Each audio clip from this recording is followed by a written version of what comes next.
Te invitamos a quedarte en este vídeo porque el maestro René Rodríguez Quiroz te ayudará a reforzar tu conocimiento sobre la audiencia de juicio y los medios de impugnación en el juicio oral familiar.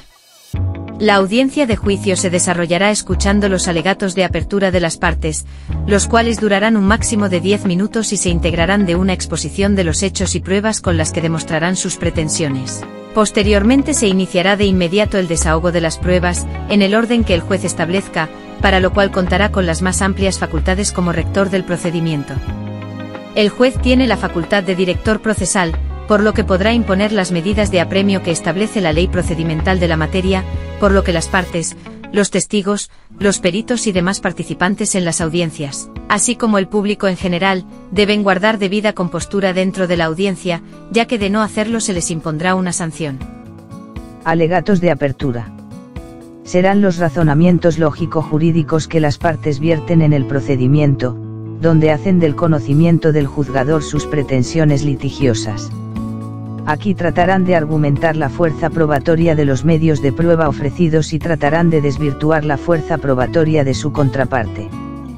Consiste en una exposición verbal que hacen que los alegatos de cada parte en un litigio y que tiene como objeto la defensa de sus clientes ante el tribunal. Los alegatos de apertura se desarrollarán de la siguiente manera: no existe un requisito de forma que señale qué parte producirá primero los alegatos, sin embargo, generalmente se le da el uso de la voz al abogado de la parte actora. Posteriormente se le da el uso de la voz al abogado de la parte demandada. Se le da un término de 10 minutos para que los formulen, sin embargo, el juez como rector del procedimiento puede limitar su duración. Solo se podrá alegar por una sola vez, por lo cual el juzgador les dará el uso de la voz a las partes para que formulen sus alegatos de manera verbal con la finalidad de convencer al juez de que se tiene la razón. Desahogo de pruebas. Este acto procesal se realiza dentro de la audiencia de juicio, después de que se llevaron a cabo los alegatos de apertura. Esto se ajustará al orden de desahogo que determine el juez al inicio de la audiencia, desahogando todas y cada una de ellas, salvo aquellas que deban practicarse fuera del local del juzgado, para lo cual ya se tuvieron que haber desahogado para este momento procesal. Las probanzas que no hayan sido preparadas debidamente por parte de quien las ofreciere, serán declaradas desiertas. Las pruebas deberán ser ofrecidas siguiendo los lineamientos que refiere el capítulo de los procedimientos orales familiares. Alegatos de cierre. Concluido el desahogo de pruebas, se recibirán los alegatos de cierre de las partes hasta por 10 minutos a cada una, declarando visto el procedimiento. Por lo que en los alegatos de cierre el objetivo es convencer al juez que nuestras proposiciones tácticas que han sido acreditadas durante el juicio son exactas. El abogado puede enfatizar sus fortalezas respecto a la litis, lo que puedo lograr respecto a las probanzas desahogadas, así como atacar las debilidades de las pruebas ofrecidas y desahogadas por su contraparte. Para lograr este objetivo, el maestro René recomienda mucho captar la atención del juez, que puede ser comenzando con una pregunta o premisa impactante. Obviar el uso de argumentaciones rutinarias o repetitivas. Así también el abogado debe demostrar que cree en su argumentación. No existe una forma única para estructurar un alegato de cierre, por lo que la estructuración para presentar el alegato de cierre sería la siguiente: introducción en la que se hace referencia al asunto. Breve descripción de los hechos. Describir las pruebas producidas, prueba por prueba, centrándose en sus aspectos fundamentales. Sentencia. Una vez que el juez declarará visto el asunto, procederá a dictar la sentencia definitiva que en derecho proceda. La sentencia es la resolución final que dicta una autoridad jurisdiccional competente sobre el conflicto ventilado, en la que decide el fondo del asunto, ya sea absolviendo o condenando, declarando o constituyendo un derecho a favor de una de las partes.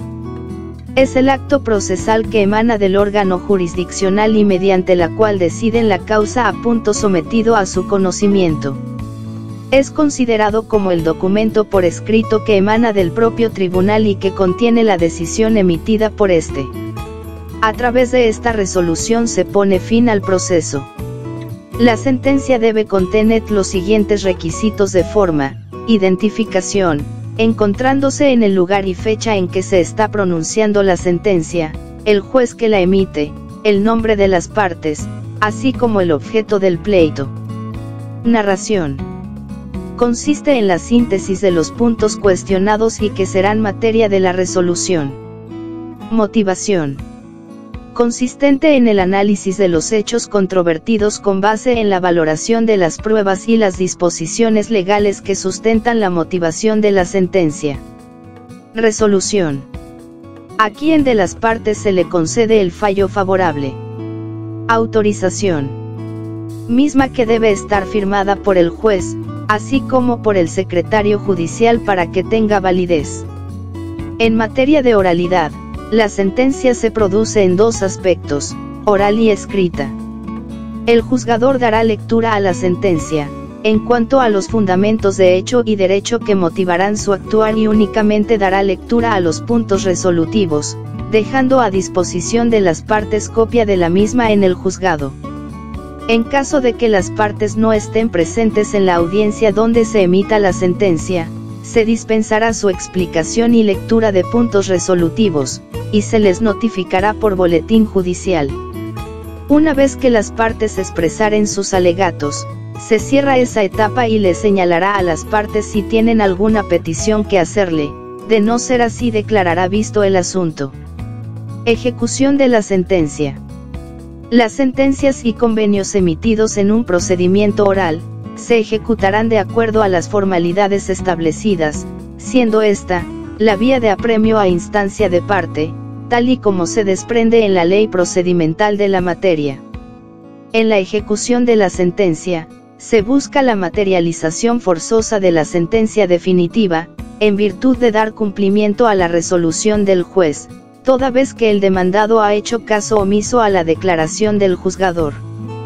Para que pueda existir la ejecución de la sentencia, debe existir la intervención judicial, por lo que el Estado a través de los órganos expresamente creados para tal fin, administra justicia por encima y en contra de la voluntad de los particulares. La sentencia definitiva contiene la decisión, y como consecuencia de ello el establecimiento de una condena a la parte que haya obtenido el fallo desfavorable, pero también puede contener la absolución o reconocimiento de un derecho. Una vez que la sentencia queda firme, la parte vencida en juicio puede asumir dos formas: cumplir voluntariamente la sentencia o hacer caso omiso de ella. Por lo que la parte que cumpla de manera voluntaria no será necesario ningún acto procesal. Por el contrario, si el vencido hace caso omiso, es entonces cuando la parte accionante tendrá que solicitar al juez que dicte las medidas pertinentes a fin de lograr lo estipulado en la sentencia aún en contra de la voluntad de la parte vencida. Y como parte final de este video vamos a pasar a ver lo que es el recurso de apelación. Y para ello hemos desglosado lo siguiente. El recurso de apelación procede en segunda instancia y procede contra todas las resoluciones emitidas por el juez en el juicio oral familiar. Esta se va a interponer por escrito y se admitirá en el efecto devolutivo de tramitación conjunta con la sentencia definitiva, con excepción del que se interponga contra la terminación que resuelva medidas provisionales y la pronunciación en el incidente de nulidad de actuaciones. El que procede en el efecto devolutivo de tramitación será de forma inmediata. Para el caso de que se interponga en contra de la sentencia definitiva, será admitida en ambos efectos, salvo en materia de alimentos e interdicción que se tramitará en el efecto devolutivo de tramitación inmediata. Una vez que es admitido en segunda instancia, se señalará fecha para una audiencia que presidirá el magistrado ponente, en la que se va a otorgar el uso de la palabra a los interesados directamente o por conducto de su mandatario judicial para que realicen sus alegatos de apertura. Posterior a esto, en su caso, se recibirán pruebas, supuesto en el cual, al concluir el desahogo, se recibirán también alegatos finales. Acto seguido, se citará a las partes a oír sentencia, lo que pronunciará en los plazos previstos en la ley procedimental de la materia.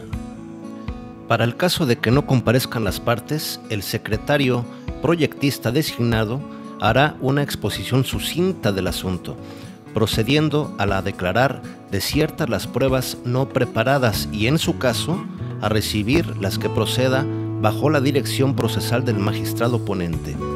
Cuando el recurso deba resolverse de forma unitaria, la audiencia será presidiada por el magistrado designado de acuerdo a las disposiciones anteriores. Recurso de apelación de queja. El recurso de queja tiene lugar contra el auto que no admita una demanda o no reconoce la personalidad de un litigante antes del emplazamiento, así por lo que hace al que no admite una reconvención. Como punto número 2, va a proceder contra la denegación de apelación. También va a proceder en los demás casos fijados por la ley. Es importante señalar que el recurso de queja se interpondrá ante el juez dentro de los 3 días siguientes al acto reclamado, expresando los motivos de inconformidad.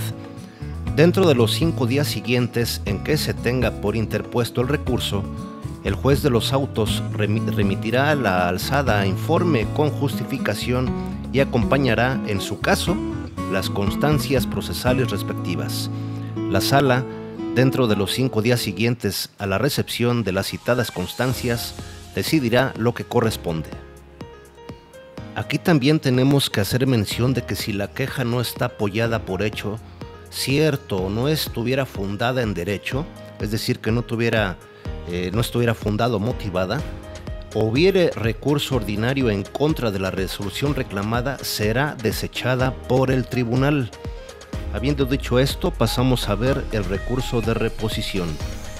Este recurso de reposición procede en segunda instancia, en contra de cualquier decreto o auto, y este deberá interponerse por escrito dentro de los 3 días siguientes a la notificación hecha por el boletín judicial, dándose vista la contraria por el término de 3 días para que exprese lo que a su derecho convenga. Dicho recurso se resolverá dentro de los 5 días siguientes, contados a partir de que surta sus efectos la notificación del auto que cita para sentencia, la que se pronunciará en audiencia pública por el magistrado ponente, de haberlo solicitado así las partes en los escritos correspondientes y a juicio del tribunal. Juicio de amparo. El amparo es la institución jurídica por la que una persona física o moral denominada quejoso ejercita el derecho de la acción ante un órgano jurisdiccional federal o local para reclamar de un órgano del Estado federal, local o municipal denominado autoridad responsable un acto o una ley que el citado quejoso estima vulnera las garantías individuales o el régimen de distribución competencial entre la Federación y Estados, para que se le restituya o mantenga en el goce de sus presuntos derechos después de agotar los medios de impugnación ordinarios. Cabe destacar que es requisito indispensable que el quejoso agote los recursos o medios de defensa que le otorga el sistema jurídico mexicano, tal y como lo establece la ley procedimental en la materia, y esta se encuentra en nuestra Carta Magna, en donde específicamente viene en el artículo 107, fracción tercera de la mencionada. Antes de continuar, queremos recordarles que también tenemos un playlist específico de lo que refiere al juicio de amparo. Habiendo dicho esto, vamos a pasar a cómo es la procedencia del juicio de amparo directo en el juicio oral familiar. Muy bien, el juicio de amparo directo recibe tal denominación toda vez que se presenta por conducto de la autoridad responsable, y esta se va a llevar a cabo en una sola instancia ante el tribunal colegiado. El plazo al que se sujeta el juicio de amparo es de 15 días, es importante recordar esto, una vez que se les notifica la sentencia definitiva a las partes. El juicio de amparo directo va a proceder contra sentencias definitivas, laudos y resoluciones que pongan fin al juicio, dictados por tribunales judiciales, administrativos, agrarios o del trabajo, ya sea que la violación se cometa en ellos o que cometida durante el procedimiento afecte las defensas del quejoso trascendiendo al resultado del fallo. Evidentemente, la finalidad del juicio de amparo tiene un efecto, una opción que va a ser precisamente ver la constitucionalidad de una sentencia dictada por un tribunal unitario. Y la interposición del juicio de amparo directo se interpone evidentemente también ante el tribunal colegiado. La sentencia de amparo podrá ser dictada en 3 sentidos. Vamos a verlos. Número 1. Conceder el amparo, otorgar protección al quejoso contra el acto reclamado. Número 2. Dictar el amparo, que significa la inconstitucionalidad del acto reclamado y no fue demostrada. Como número 3, va a sobreseer en el juicio, que significa que el juez advirtió que se actualiza alguna causal de improcedencia o sobreseimiento del juicio. En el supuesto de que el tribunal colegiado otorgue el amparo, el tribunal que dictó la sentencia reclamada deberá dictar una nueva sentencia, siguiendo los lineamientos señalados por el tribunal colegiado en su sentencia, o en su caso, tiene que reponer el procedimiento si así fue ordenado. Pasemos por último a ver lo que es la procedencia del juicio de amparo indirecto. Ya a estas alturas tenemos que tener claro la diferencia entre el amparo directo y el amparo indirecto. Muy bien, el amparo indirecto también se le conoce como biinstancial, en razón de que las resoluciones emitidas por los juzgados de distrito pueden ser revisadas por los tribunales colegiados de circuito y procede en contra de actos en el juicio, después de concluido el mismo y fuera del juicio, siempre que tales acciones sean de imposible reparación y en su contra no proceda el amparo directo. Aquí vienen los artículos 44, 46 y 107, fracción cuarta, quinta y sexta de la Ley de Amparo. Son violaciones cometidas en relación a la admisión, inadmisión, preparación y desahogo de pruebas. El plazo genérico podrá intentar una demanda de amparo indirecto es de 15 días hábiles contados a partir de que se le tenga al gobernado como notificado del acto, según la ley que rija el acto respectivo. Aquí el juez de distrito recibirá la demanda de amparo indirecto por escrito, a la que deberán anexarse las copias suficientes para las autoridades responsables, el tercero interesado si lo hubiera, el Ministerio Público Federal y 2 juegos más para el incidente de suspensión en caso de haberlo solicitado. Y una vez que se interpone la demanda de amparo indirecto, el juez de distrito dictará un acuerdo en el cual podrá admitir, desechar o prevenir. Si la demanda de amparo indirecto fue admitida, el quejoso tendrá hasta la fecha y hará de la audiencia constitucional para ofrecer las pruebas que estime pertinentes. Una vez que las autoridades responsables son notificadas de la demanda de amparo, deben formular un informe justificado con los fundamentos, razones y antecedentes que dieron lugar al acto reclamado que se les atribuye. En el informe justificado, las autoridades responsables también pueden ofrecer las pruebas que ellos consideran pertinentes para justificar la legalidad o constitucionalidad de su acto. La sentencia de amparo podrá ser dictada en 3 sentidos. Vamos a verlos. Número 1, conceder el amparo, otorgar protección al quejoso contra el acto reclamado. Número 2, negar el amparo, que significa que la inconstitucionalidad del acto reclamado no fue demostrada. Y como número 3, sobreseer el juicio, que significa que el juez advirtió que se actualiza alguna causal de improcedencia o sobreseimiento del juicio. Suspensión del acto reclamado. La autoridad responsable decidirá en el plazo de 24 horas a partir de la solicitud sobre la suspensión del acto reclamado y los requisitos para su efectividad. Si te gustó el video, dale me gusta y suscríbete al canal, toda vez que encontrarás material de suma importancia como este en materia penal y familiar. También te recordamos que, el abogado René, además de estar a tus órdenes para tu representación legal en la celebración de tus juicios en materia penal y familiar, imparte cursos como el de EGEL Plus en Eval Derecho, entre muchos más. Se brindan asesorías en vivo y se tocan temas selectos de estas importantes ramas. Hasta la próxima.